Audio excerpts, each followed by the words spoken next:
leave you much that is undone. There are great ideas undiscovered. I believe we are a species with amnesia. I think we have forgotten our roots and our origins. In 1976, famous American astronaut Neil Armstrong went on an expedition to the Cueva de los Tallos, a natural cave system in Ecuador. He aimed to find the mystery of the metal library. Through the years, archaeologists and journalists have reported seeing mounds of gold, strange statues, and a metal library in the cave. But what the American astronaut Neil Armstrong found in the cave impressed him. Before we get to the point, let's find out where this cave is and what mysteries it hides. The Cueva de los Tallos, also known as the Cave of the Oil Birds, is a limestone cavern situated in the Amazon rainforest of Ecuador. The cave is located 1.2 miles south of the Santiago River and 2,600 feet west of Cuangos River. Its entrance has a vertical void of 70 meters, and local people were aware of this place for centuries. The earliest humans sheltered in these caves date back to the Upper Paleolithic, 48,000 to 12,000 years BC. Here they had protection during the end of the Ice Age. These days, the cave is used by the Shuar indigenous people who descend into the cave each spring using vine ladders and bamboo torches to collect fledgling oil birds. So if you want to visit the Cueva de los Tallos, keep in mind that it is necessary to obtain permission and pay a tax at the Shuar Center Federation. According to a GPS measurement in 2008, its altitude is 1,768 feet above sea level, located at an elevation of about 2,600 feet within thinly bedded limestone and shale. The principal entrance to Cueva de los Tallos is within a rainforest at the bottom of a dry valley. There are 3 entrances to the cave. The largest one is a 213-foot deep shaft leading to 2.9 miles of spacious passages and a chamber measuring 300 by 790 feet. The cavern has a vertical range of 659 feet with its lowest point ending in a sump. It is currently the longest cave in Ecuador. After descending to the cave, you will find some formations that look like architectural structures, such as, for example, a giant door, walls, and a geometric tunnel created by water erosion. Immediately we continue to a large room or gallery that is 2.9 kilometers long and approximately 50 meters wide and maintains an average height between 15 and 35 meters. The stone formations contain right angles and finish with symmetrical and very smooth shapes, which at first glance gives the impression that they had been created by man. The formation of the cavern is largely due to the action of water filtered into the limestone mantle, which has caused impressive formations of stalactites and stalagmites. The Cueva de los Tallos is located inside the syndical center Cuangos, formed by native people. The caves are not fully explored yet, and local Shuar Indians have in-depth knowledge of this place, and they act as guides for cave explorers. In this video, we will tell you an unknown episode from the life of the American astronaut Neil Armstrong and his journey to the Cueva de los Tallos. Watch this video till the end so you won't miss any important details. In the 1920s, there was news that some Hungarian engineers working in South America could speak in Hungarian with some native tribes. Some of the Hungarian immigrants decided to investigate the news. One of them was Juan Moricz, who started investigating in Ecuador. He was born in the Hungarian town Horvat Nadalja in 1923. He loved mysteries. He was interested in the Thule Society, a German occult group, and had possible connections to the Nazi pseudoscientific organization, the Ahnenerbe. In 1954, he left Hungary and settled in France. He married in Paris and had a daughter, Anne Moritz. But later he left his family and moved to Argentina in 1962, where he obtained citizenship and became more famous as Juan. In 1964, he was searching for gold mines in Peru, and then in Ecuador. To this end, he began thorough archival research, mainly researching the descriptions of old mines established during the time of the former Inca Empire, so that he could reopen them with modern technology. He opened a total of 7 mines and established his base next to the Cumbaratza settlement, which he called the Camp. He made the Cueva de los Tallos cave system in the Morona Santiago province of Ecuador, known as the Taltos Cave. Juan Moricz explored the Cueva de los Tallos and found a vast underground network of tunnels extending hundreds of kilometers. He claimed that these tunnels contained evidence of an advanced lost civilization, which he referred to as the Xibalba, or Land of the Gods. Moricz described encountering hieroglyphs, gold artifacts, advanced machinery, and even a library of metal books. Furthermore, Moricz claimed to have witnessed a subterranean city inhabited by a mysterious group of tall, fair-skinned, and technologically advanced beings. He believed that these beings were the remnants of an ancient civilization that possessed knowledge far beyond what was known to modern society. Juan Moricz even wanted to place the mysterious metal library under legal protection, but he didn't receive the government assistance requested for its excavation and documentation, since he didn't support his discovery with authentic photos and physical evidence. During his journey, Juan found that he could speak in Hungarian with 3 tribes: Kahari, Mochica, and Puruha.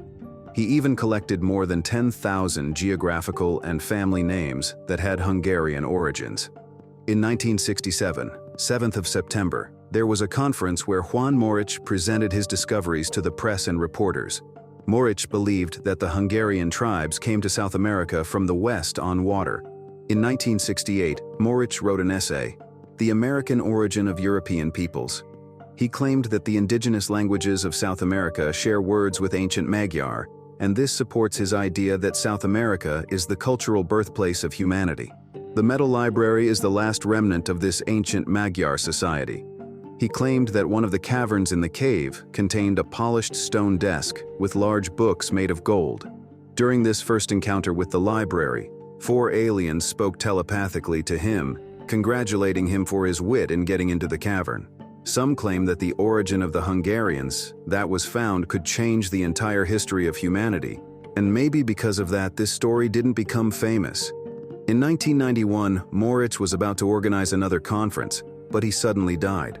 Some people believed that it was not a coincidence, but it turned out that he was already diagnosed with a disease months before his death.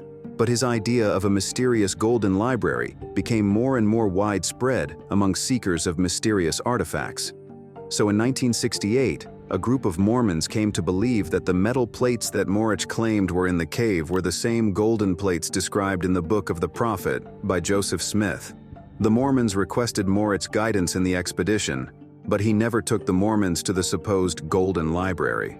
According to Avril Jesperson, one of the people in the Mormon expedition, Moricz didn't know what he was doing, and it seemed this was the first trip Moricz took to the area.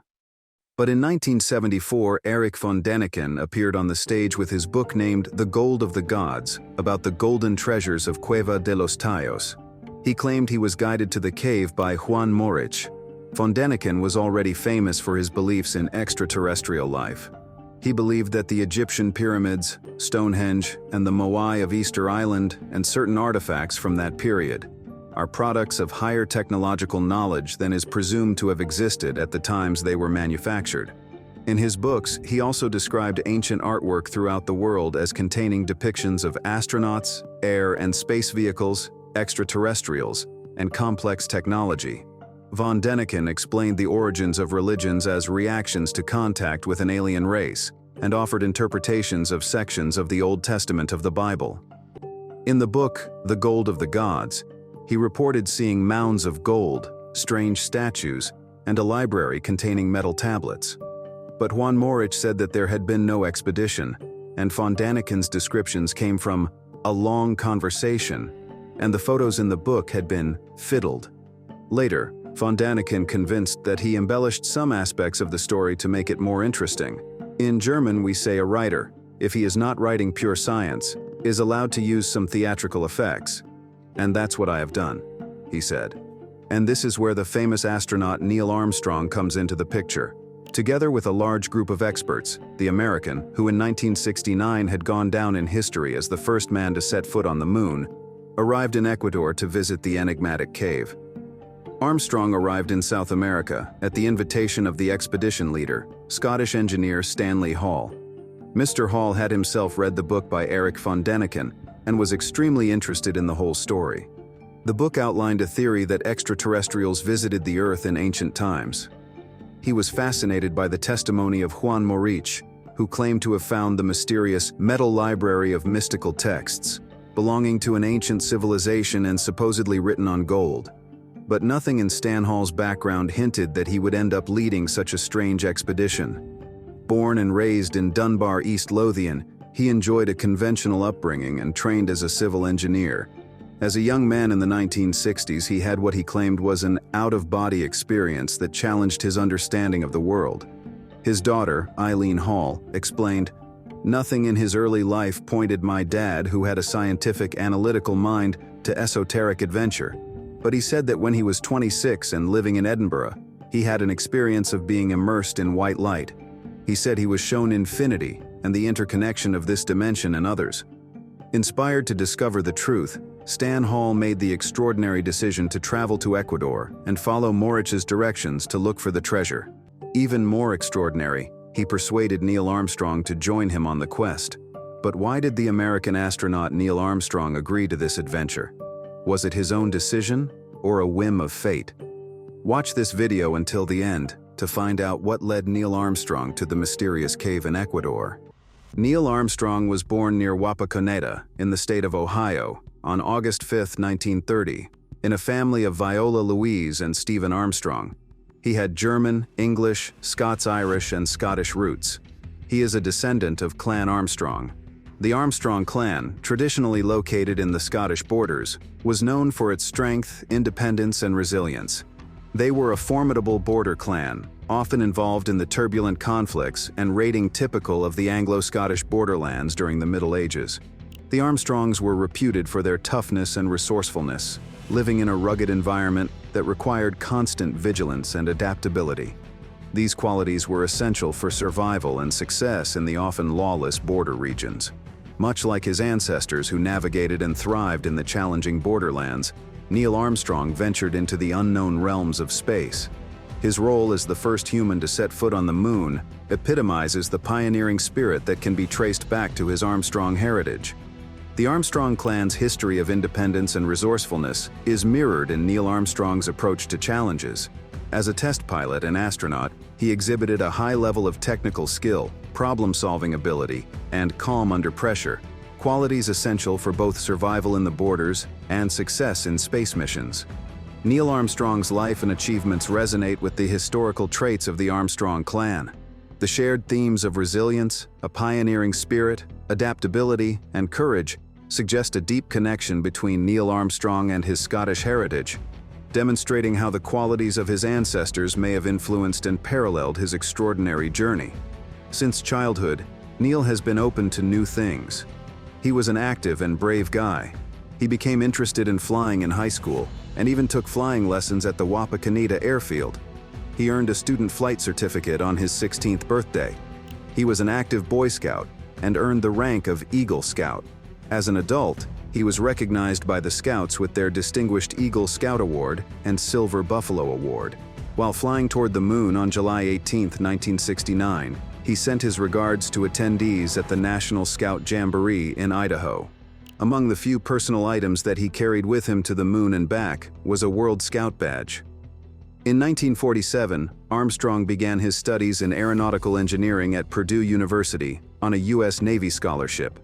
In 1949, as part of his scholarship, Armstrong trained as a pilot in the Navy. He began seeing active service in the Korean War 2 years later and went on to fly 78 combat missions during this military conflict. In fact, throughout his life, death walked beside Neil Armstrong. The first time it happened on August 29, 1951. That day, Armstrong saw action in the Korean War as an escort for a photo reconnaissance plane over Songjin. 5 days later, on September 3rd, he flew armed reconnaissance over the primary transportation and storage facilities south of the village of Majeon-ni, west of Wonsan. According to Armstrong, he was making a low bombing run at 350 miles per hour when 6 feet of his wing was torn off after it collided with a cable that was strung across the hills as a booby trap. He was flying 500 feet above the ground when he hit it. While there was heavy anti-aircraft fire in the area, none hit Armstrong's aircraft. An initial report to the commanding officer of Essex said that Armstrong's F-9F Panther was hit by anti-aircraft fire. The report indicated he was trying to regain control and collided with a pole, which sliced off 2 feet of the panther's right wing. Further perversions of the story by different authors added that he was only 20 feet from the ground and that 3 feet of his wing was sheared off.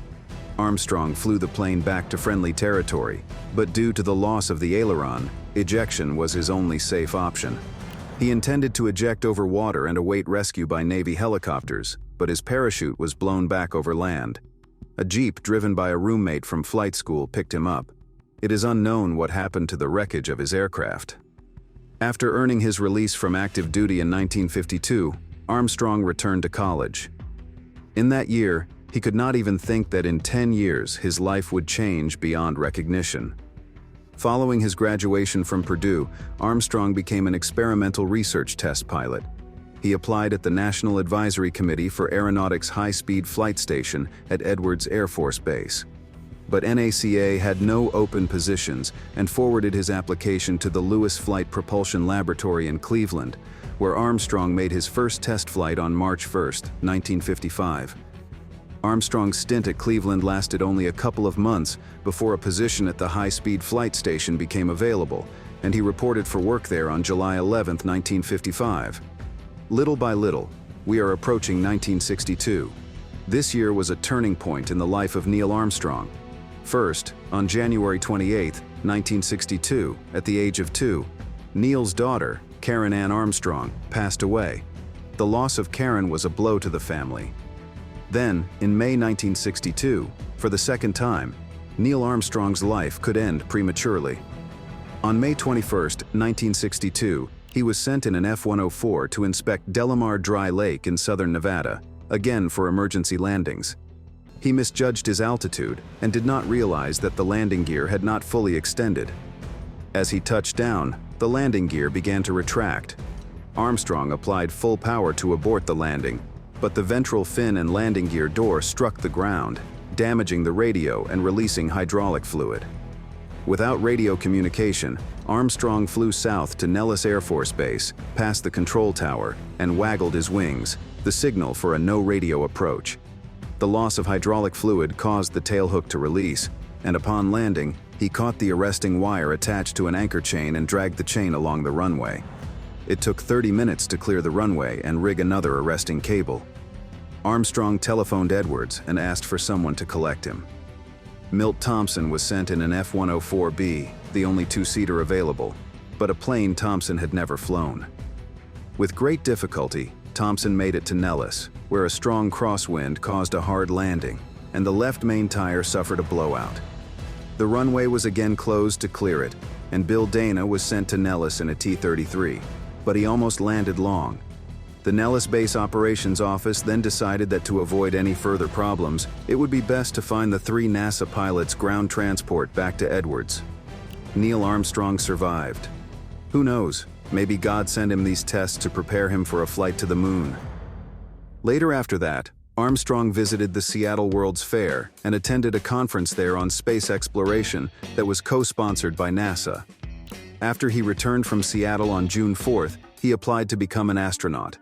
His application arrived about a week past the June 1, 1962 deadline, but Dick Day, a flight simulator expert with whom Armstrong had worked closely at Edwards, saw the late arrival of the application and slipped it into the pile before anyone noticed.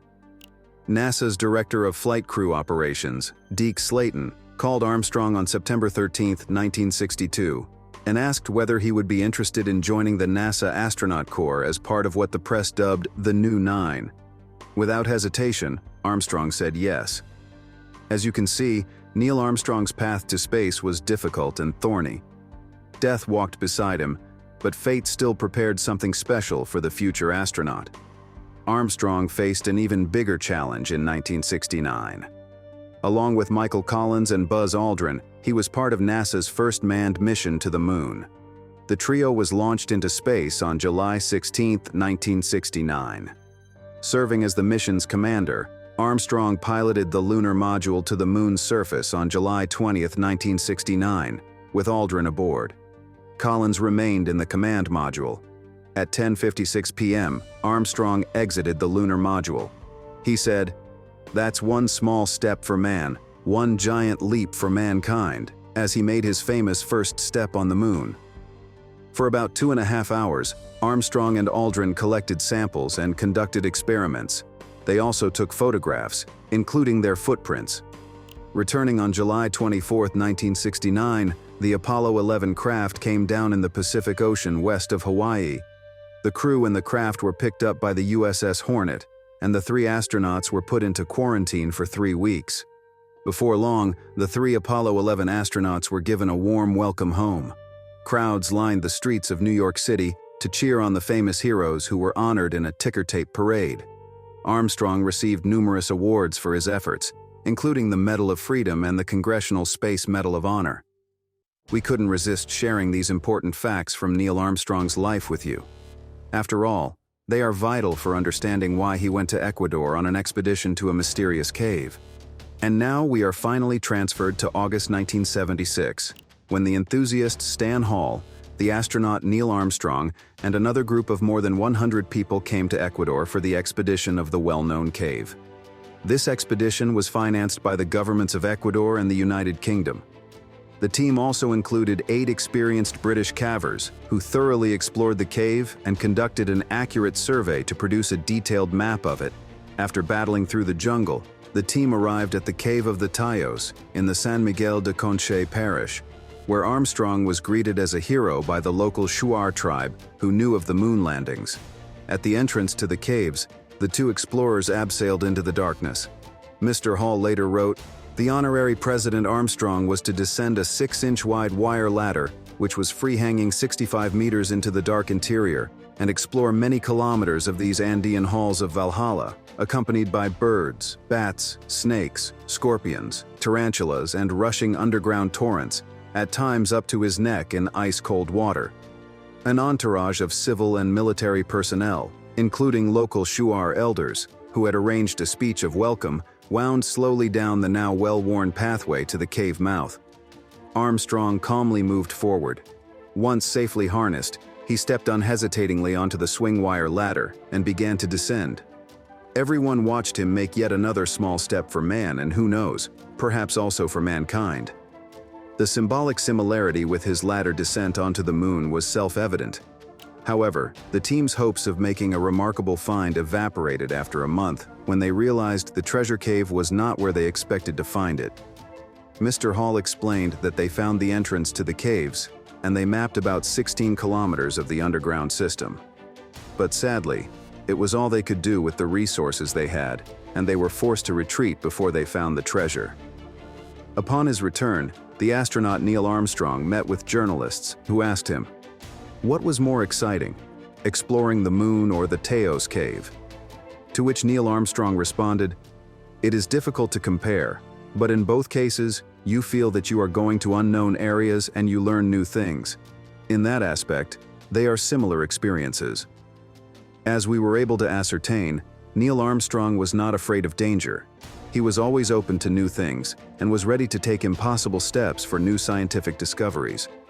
Perhaps he was driven by the loss of his daughter, which modern science could not cure. Or did he want to support Moricz's theories about the origin of Hungarians? After all, he had European roots. Maybe he was guided by a sense of respect for his ancestors, who fought all their lives for their independence and prosperity. We can say with certainty that he chose action over inaction, and his choice gave all mankind a sense of omnipotence.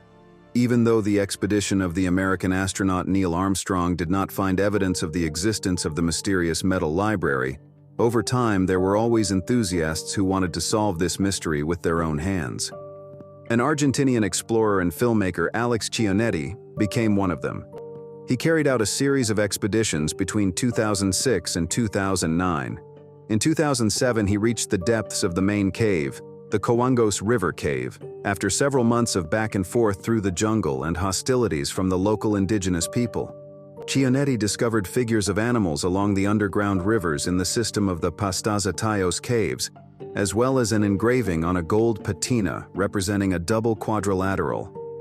Also in Coangos, he was the first to digitally record the now called Moricz's entrance gate, thus highlighting what is called the cornerstone.